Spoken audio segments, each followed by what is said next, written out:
Hey YouTube, it's your girl Dr. J, and I am back with video number 8 in my 100 series, Homeschooling 100 series. And in this video, I'm going to talk about blinders. Yes, I'm still on my B's. and when I say blinders, I'm talking about, those things you use on horses to keep their eyes focused so they can't look to the right or to the left. Well, while blinders serve a purpose, sometimes there are a lot of times when they shouldn't be used, and one of those times is in homeschooling. And I'm going to talk about two different ways that we can fall into the trap of using blinders as homeschoolers and how to avoid that and why it's important to avoid that. So, the first area of blinders is one that's not thought about a lot, and that is when we don't see the good that our children are doing or how they're doing things that are developmentally appropriate because we're so focused on just our child that we don't realize that our child is normal. These are normal things. And I see this on both ends of the spectrum with really young children and also with older children and teenagers. On the really young children's side, sometimes you can see people and their kids are like 4 and 5, and they ask questions because they're frustrated because their child doesn't want to sit down and do their schoolwork. And I have to sometimes respond to people and give them the reminders that, at 3 and 4 years old, your kid is not even expected to be in school. They're not school age. So there is no expectation that they're going to sit down for 2 to 3 minutes, let alone 4 and 5 hours, and do schoolwork. And people will ask for curriculum recommendations, and their kids are 3 years old and they're asking for curriculum recommendations. And it's like, what are you asking about? There shouldn't even be a curriculum for 3-year-olds. And so if you're walking by a teacher store and they have a curriculum for 3-year-olds, leave it on the shelf. It's terrible because they're babies. They're babies. And it's important that we recognize what is appropriate normal behavior in children and what are appropriate expectations. There is a common assessment that we can expect focused attention of 1 minute per year of life. Okay, so if your child is 3 or 4, or if your child is 5, you should expect them to be able to give you a concentrated, focused approach with no need for a break for no more than 5 minutes at a time. And after that, it is completely acceptable that they get up and they need to do something else or focus on something else. And that also means that your 10-year-old, you're looking at 10 minutes at a time. It's not that they can't be expected to sit down and do 45 minutes worth of, English language art. But it's just that for focused attention where they're going to be completely on task and completely focused on what they're doing, it's going to be about 10 minutes, and then it's normal for them to look around, to space out a little bit, to get up and want to get a drink, to want to move around, because that's normal behavior. I know one of the things that I added into our homeschool space this year was a standing desk. And I did that because you guys know we are much more on the schooly side of homeschooling as opposed to like the unschooling side. And so my kids do, we do focus schoolwork daily. And I saw that, especially for one of my kids, they're a mover and a shaker. They don't really like to sit down, and that it's normal for their age to not really want to sit down. So we got a standing desk. And I was laughing because I was talking to my husband, and he was like, yeah, we have a bunch of standing desks at our job, because that's what we do. We just get more done when we're standing and doing work, So even adults don't necessarily want to sit at a desk all day. I know because of the nature of my job, where I teach, but most of my teaching is online. It's and a part of my contract, a part of my expectations of my work environment is that I am not sitting for more than 30 minutes at a time. And I'm 40, but I'm supposed to like get up, move around, walk around a little bit, and then come back to my seat, because sitting at a desk for large periods of time is unhealthy. It's unhealthy for adults. So it's definitely unhealthy for kids. And so let's not have these blinders on where we forget that our kids are humans. they're little humans, and there are things that are just developmentally appropriate for them to be doing, and we can't expect that they're not going to do those things just because they're homeschooled. It's the same thing at the other end, where puberty just started knocking on our door, and my husband and I, we kind of just look at each other all the time like, won't this be fun? Here is our parents getting all that revenge, But it's like, you know what? I can't be upset. Like, I can't be upset at the emotional breakdowns. Yeah, that's a part of growing up. It's a natural process. And we have to just roll with it, because that means that our kids are normal, functioning human beings. A lot of times I see people that have teenagers, and they're like, oh, I can, what do you do to keep that teenager in line? And they do what you say, and it's like, okay, you really think that your 16, 17-year-old is going to just drop everything and obey you at every command? Not that I'm saying that you should accept being disrespected. No, nobody should disrespect you. Not that I'm saying that you should allow your child to break reasonable house rules. And I say reasonable house rules because, I know some people, they are like teenagers, and they're like, no, everybody needs to be in bed at 7 o'clock. We do not watch television, and we do not listen to music, and you cannot have friends that don't belong to our religious association, and you can never talk to, yeah, I know people that they don't allow even their teenagers to have conversations and build friendships with people who not only don't belong to their same religion, but don't belong to their same, denomination within their religion. And it's like, okay, that kid's 17. What are you gonna do at 21? Like, you're saying that a 17-year-old can't have a conversation with somebody that's outside of your denomination, and then you're going to unleash them on the world to what? So I'm not saying that you should accept that your kids break your house rules or come home late, but if your kid is 15 and you won't let them take a class by themselves, and if they take any class, you're sitting outside the door waiting for them to come out because, oh, my baby, and I don't want my baby away. They're 15, and you're sitting there outside of their class waiting for them to come out of class. You drag the whole family along, like, we're all gonna sit here and wait for little Johnny to finish his class. Little Johnny is almost grown. Are you gonna do that for college? When little Johnny goes off to college in 3 years, are you really gonna be sitting outside every class waiting for little Johnny to come out? Guess what? FERPA rules that I work under as a college professor means that I am not legally allowed to talk to you about your child, how they're doing in my class, what their grades are, if they came to class, any assignment. I am not legally allowed to talk to you as the parent. I don't care that 18, 19, 20 years ago, you birthed them and you gave them life and liberty and the pursuit of happiness. That doesn't matter. Federal law says that when your child enters my college classroom, you have no say. I cannot even tell you if they showed up.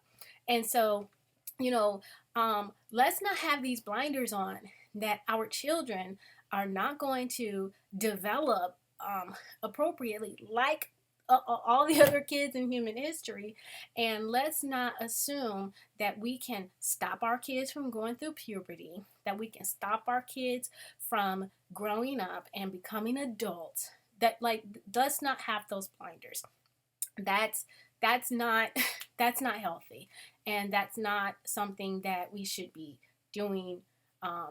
It's not gonna be good for you or for them if you have on those blinders where you're not looking at them developmentally appropriately, and you're expecting them to be 4 and act 40, and to be 14 and act like a hybrid of a 4 and 40-year-old. Like, let's not do that. We have to get really versed on childhood development, both early childhood development and adolescence, and the maturation process through adulthood, and also remember our own growth process and know that, if it was or wasn't stunted for you, what were those results, and think about that for your kids.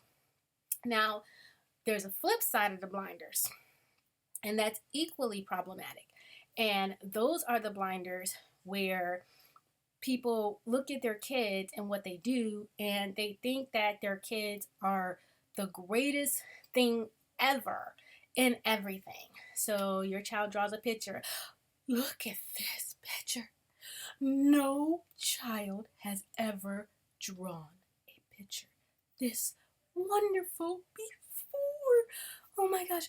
Oh, look at my child. My child knows the first 25 digits of pi. No kid has ever done that before. Oh my gosh. They're only 12 and they can recite 25 digits of pi. And they baked a pie yesterday.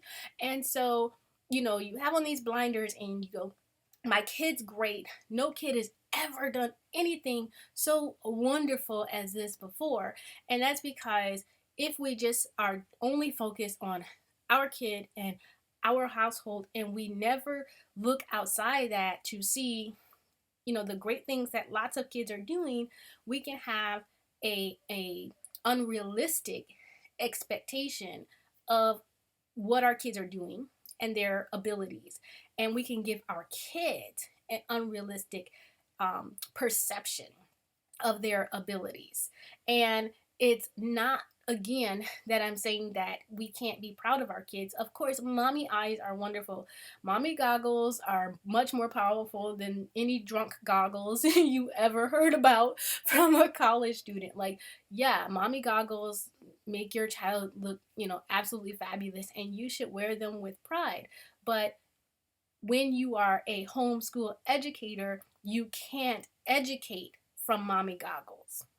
You have to take mommy goggles off and put on realistic expectation goggles. And I know for me, one of the things that I found is that I'm not always good at taking off mommy goggles. One, in expecting too much of my kids, and two, sometimes in thinking, oh, that was great. And so that's one of the reasons why I do have my kids participate in competitions and things like that. And sometimes, even if we aren't participating in competitions, we'll go and watch competitions. We really like going and watching robotics competitions that are done by elementary students, middle school students, and high school students, because when you leave out of there and you go, wow, yeah, there are really 7-year-olds that are programming robotics, and they like, yeah, there are 8-year-olds that can make a 3D printer from a Lego Mindstorm kit.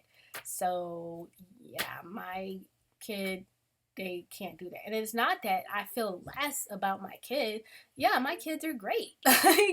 But that doesn't mean that there aren't thousands of other great kids. It doesn't mean that I look less upon my kids' abilities. It's just that I acknowledge that while my kids are amazing, they're not rare. There's a lot of amazing kids out there that are doing amazing things. And I also like it for when my kids compete, because they can kind of see for themselves what other kids are doing. And my kids, some of my kids they've won national competitions. So it's not that, they always go in there and they're always like, oh wow, everybody on the planet is better than me. Sometimes they win. But they also have learned that sometimes you don't. And even when you win, it's just that judge's perception at that time, and the judging could have gone a completely different way. And so it gives them not only a realistic expectation of their abilities, but it also gives them a realistic expectation of sometimes you win some and sometimes you lose some. Sometimes we go for job interviews and we get the job and we're excited, and sometimes we go to job interviews and we don't get the job, and life still has to go on. So it's good because I'm helping my kids understand that you have to roll with the punches in life, and not everything is going to come easy, and you don't always get what you think that you deserve. Sometimes, if they win, they're like, wow, I won. Like, they're surprised. And sometimes when they don't, they go like, oh, I didn't win. I worked so hard on that. And it's like, yeah, but that doesn't matter. Like, the effort you put in is not really what you're judged on. It's output, and it's output in comparison to the other people that are standing up in there at the time. But being able to see, like, one of the things I really like following is things like the Intel Science Fair. Especially like the high school category for 9th through 12th graders, and you're sitting there, and some of these kids have patents. They have patents. Yes. For scientific inventions in the biological sciences, in the physical sciences, in all these different processes. These are the kids, and they're high school students, and that puts what your kids do in a perspective where you go, okay, wow, yeah, it's being great at a young age is not something that is just unheard of, and it helps us have realistic expectations about where our kids are. I know one time, Salamander was in a competition, and he was a finalist for a competition, and he didn't win, and we were like, okay, well, I mean, he really, like, he kind of, once he enters the contest, he's kind of like, whatever. He doesn't even really remember that he entered it. But we were, when we found out that he was a finalist, we were like, oh yeah, that's awesome, that's cool, and it was really good, and he put a lot of work into what he did, and my fingers were crossed, and then we were notified, okay, no, he didn't win, yay, honorable mention, you were, part of the top 20 out of these, thousands of entries, so that's great. And then we found out who won. And I was like, how did he even make it to that round? Because that kid, like, literally the person who won, he had a patent for a medical device. That happened for Speedster. Speedster was a semifinalist. He made it to the top 12 for a competition, and we were like, oh, this is great, and then we found out, okay, he didn't win. We were like, okay, well, top 12, it happens, that's great. Oh, I wonder who won. Oh my goodness, the kid that won, he invented a braille printer out of a Lego Mindstorm kit. I was like, how old is he? 57? No, 11. It's like, hey, that's reality. That's the punches that you roll with. But it helped my kid go, you know what? I want to do more. It's not, and he didn't even want to do more to win the competition or to be in the competition later. It just opened his eyes to, what, kids can do great stuff, and I may be doing things that are good, but there's other things that I could be doing. The other thing that I really like about it is that it's not just about being great. When you realize that there are thousands of people who are doing the things that you're doing, sometimes better, sometimes at the same level, sometimes a heck of a whole lot better. When we have those realizations, it helps us to relax in life. And sometimes we put on those blinders for our kids and their abilities because we are wanting them to be great. And that is something that I remind myself all the time, that I never want to put pressure on my kids to do, to be great. I'm not great. I'm happy. And, you know, realizing that I had to scope for my kids and impress upon my kids that you can be, if you want to go for greatness, mommy will support you, and that's great, but that has to be your choice. Because what I want is for you to be able to, yes, provide for yourself, not living in a mansion, be able to provide a roof over your head, in a safe neighborhood, and be able to feed yourself and any family that you have. That's what I want for you. As financially, what I really want for you is that you be happy. You be a happy person. You be a contributor to a society. You not be a beater. You not be a cheater. You not be a jerk. You not be a miserable person.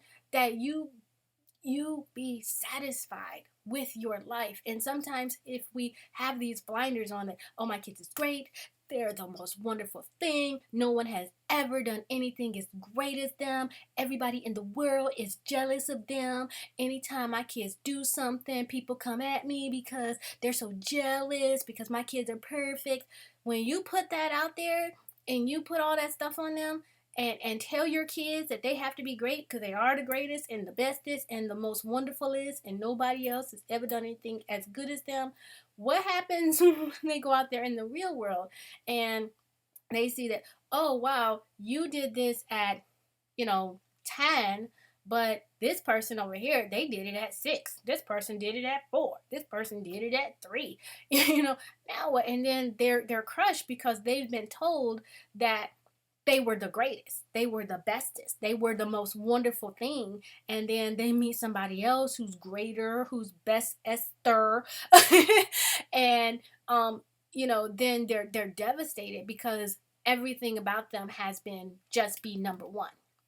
And let the wind out of their sails and you take the fun out of their life, when it's really about look at the world around you. Look at the real world.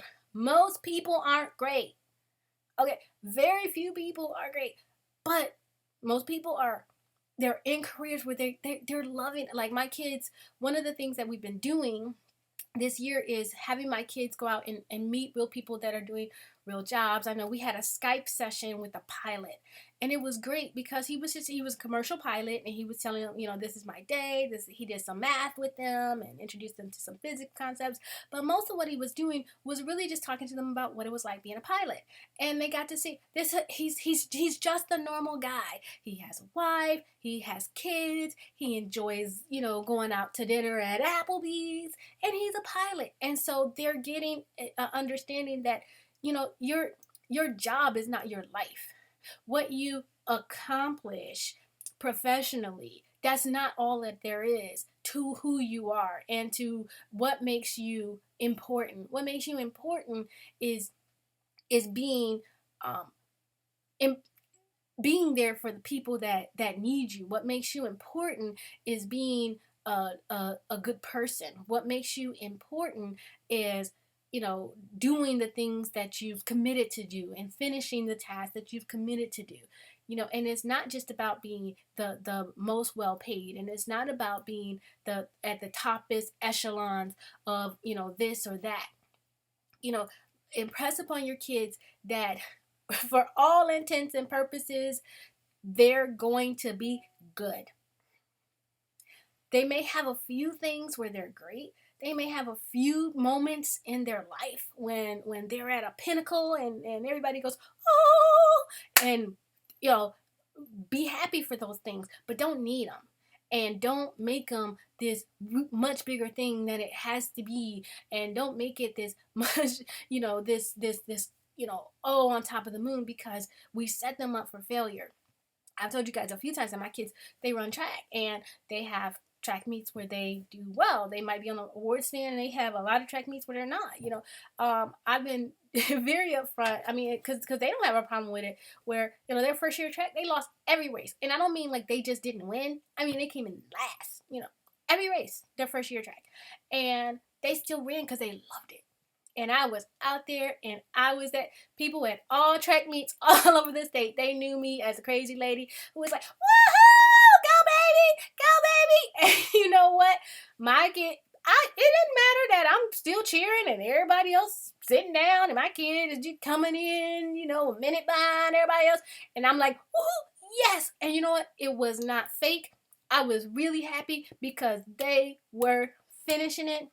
They're finishing it proud. They're finishing it strong. And I knew that they were gaining an amazing life skill. And that is being the worst of the best is still better than sitting on the couch doing nothing. And that was a skill I wanted my kids to have. That, you know what? If I'm out there trying, and if I'm out there fighting, and if I'm out there doing it, that's what's important. I don't have to be acknowledged as the best person ever to get out there and work my tail off and get better at doing what I love. And then, a couple of years later, yeah, they made it to award stand. I've had kids that in track meets, they became national champions in a particular area. But you know what? It ain't about that. Because we didn't have a party. We didn't go out and go, national champ, hey, hey. No. I went out there and I cheered the same way I cheered when they came in last. That's the same way I cheered when they came in first. And then we just got in the van and we went home, and it was just another day. Because that's just one day, and it's just the kids that showed up for that meet. And you know what? If it was a different day, it might have been a different outcome. Just like on a day when they lost. If it was a different day, it might have been a different outcome. Take off the blinders, not just for yourself, but for your kids. Everybody doesn't have to be the best. You're not the best. I'm not the best. But we can still be happy, and we can still be contributors to society.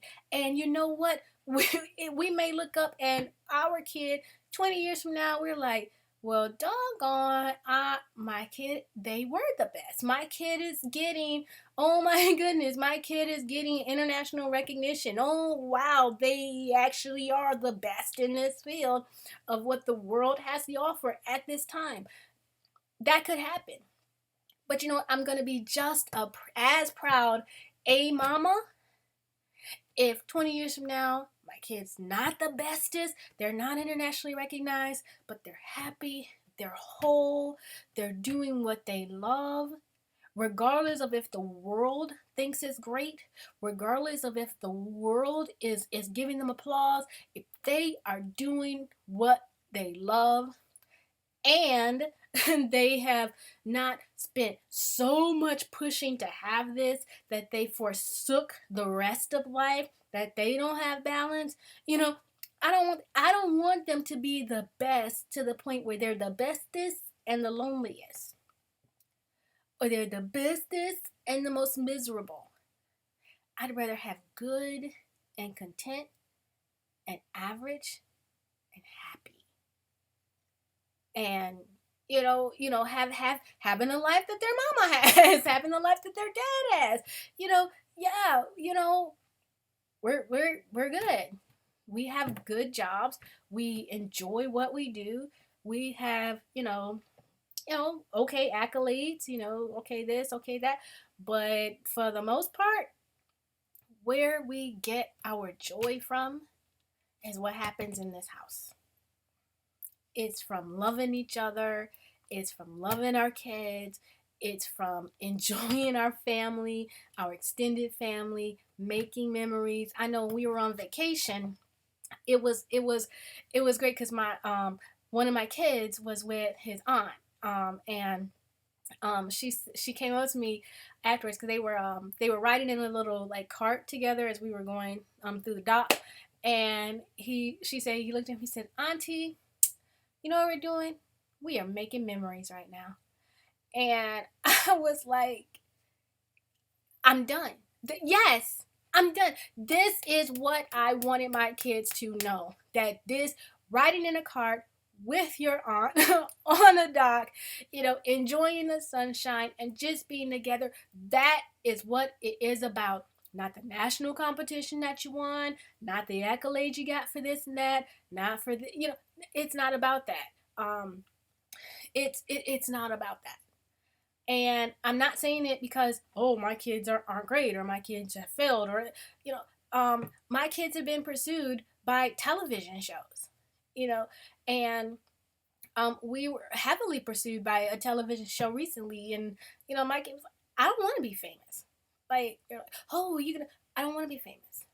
So it's not like, oh, well, she's just saying that because, she, would like her kids to be something and nobody's, no, we turn down stuff because it's not about that. That if it's not going to help my kid sit back and have a realistic blinds off perspective on life, and it's not going to help them sit back and understand what's important, and that it's more important to make memories with your family than it is to have a million strangers gawking at you on the television and forgetting who you are 2 minutes after it's over.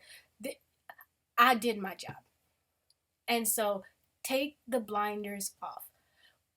Take the blinders off for, thinking that your kid is not going to be developmentally appropriate, and thinking that your kid is going to be able to sit there for hours and hours and just do work and work and work and work and work, and thinking that your kid is not going to hit puberty, they're not going to ever grow up, and they're not going to be a child. Take the blinders off for that, and take the blinders off for thinking that your kid is always the best at everything. There's over 7 billion people on this planet. Don't put pressure on your kid to be the best. Let them be good. Let them develop skills. Let them learn how to fail. Let them learn how to come in fast, come in last, but keep trying and keep running and keep smiling and keep laughing. And let them know that life isn't about being acknowledged by strangers as the best. It's about loving who you are, what you are, and contributing in the ways that you find you want to do in society. I hope this helps. This is Dr. J, and I'm out. Bye-bye.